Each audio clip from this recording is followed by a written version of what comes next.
हमारी सरकार की पुलिस को गोली चलानी पड़ी मुझे। सरयू किनारे राम भक्तों के शव बिखरे पड़े थे।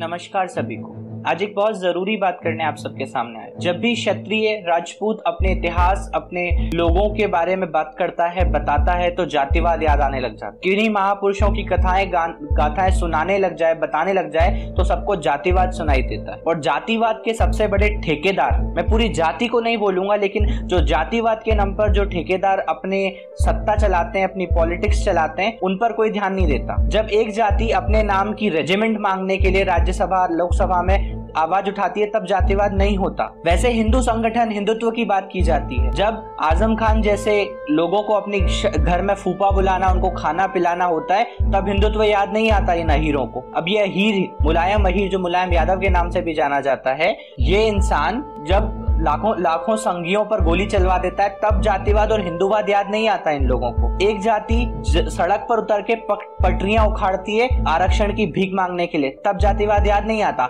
महाराष्ट्र में एक जाति रोड पर उतर जाती है और सरकारी संस्थानों का नुकसान करती है, बसों को जलाती है और टैक्स पे करे हुए लोगों का नुकसान करती है, महंगाई बढ़ाती है, तब जातिवाद याद नहीं आता। लेकिन एक राजपूत जब अपने इतिहास की बात करेगा और बताएगा कि हमारे इतिहास में कितना कुछ हमारा बलिदान है, तो सब लोगों को जातिवाद याद आ जाता है। एक छोटा सा किस्सा जो आदरणीय कुंवर रघुराज प्रताप सिंह उर्फ राजा भैया के साथ हुआ था, वो सुनाने जा रहा हूँ। इसमें आप लोगों को अहीरों के पॉलिटिक्स, जातिवाद का भी पता चल जाएगा, और कोई देश की सेवा करना चाहता है तो उसका भी पता चल जाएगा। तो कृपया ध्यान से सुनिए। आदरणीय कुंवर रघुराज प्रताप सिंह राजा भैया जी अपने आवास पर जनता की बारी बारी से समस्या सुन रहे थे और थोड़ी जल्दी में भी थे। उन्हें लखनऊ निकलना था। उसी समय सबकी सुनने के बाद जैसे ही उठकर चलने लगे, एक किनारे से एक लड़की आवाज देती है, भैया सुनिए, मुझे बहुत जरूरी काम है आपसे, मेरी मदद कर दीजिए। राजा भैया जी रुक जाते हैं और बोलते हैं, बताओ बेटा। भीड़ बहुत थी। लड़की अपनी बात कहने में संकोच कर रही थी और आंखों से आंसू बह रहे थे। किसी तरह उसने अपनी बात को रखा और बोली, भैया बीटीएस कर रही हूँ, फीस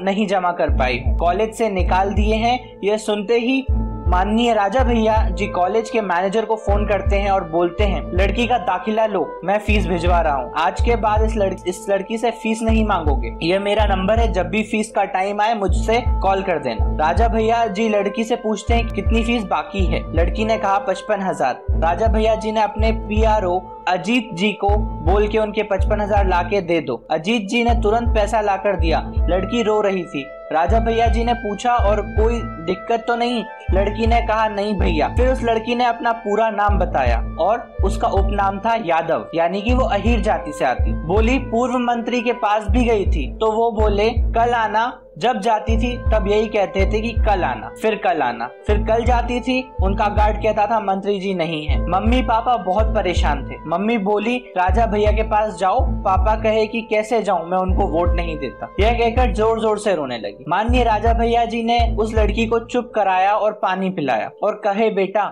मैं वोट के लिए कहीं किसी की मदद नहीं करता, मैं गरीबों की मदद करता हूँ, मैं किसी से जात नहीं पूछता। वह किसी भी जाति का, किसी भी धर्म का हो, यह संदेश आपको सोचने पर मजबूर कर देगा।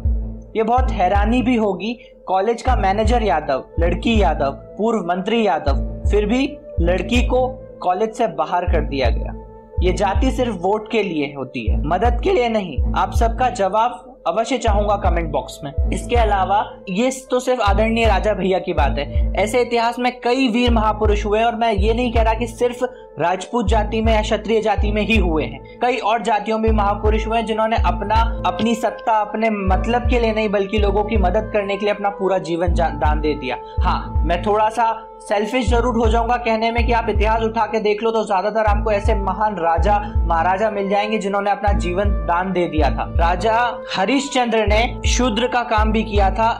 जब ये जो लाशों को जलाने के लिए, दाह संस्कार के लिए जो वहां पे लोग होते हैं, मुझे वो वर्ड याद नहीं आ रहा, वहां पर वो बनकर भी उन्होंने काम किया और अपने बेटे की लाश तक जलाने नहीं दी बिना कर लिए। तो धर्म तो आप हमें मत सिखाएं और हमें मत बताएं कि हिंदुत्व क्या होता है, लेकिन उन धोखेबाज, उन उन बेवकूफ नेताओं से पूछिए जो अपनी राजनीति चमकाने के लिए आपके वोटों के साथ खेलते हैं और फिर उसके बाद आपकी तरफ देखते तक नहीं है। और आप ही के हिंदू लोगों को प्रशासन को हाथ में लेके गोलियां चलवा के सरयू नदी में लाशें बहा देते हैं। एक बार जाके उनसे भी जवाब ले लीजिए अहिर भाइयों। जय मां भवानी, जय राजपूताना, जय सनातन धर्म। धन्यवाद।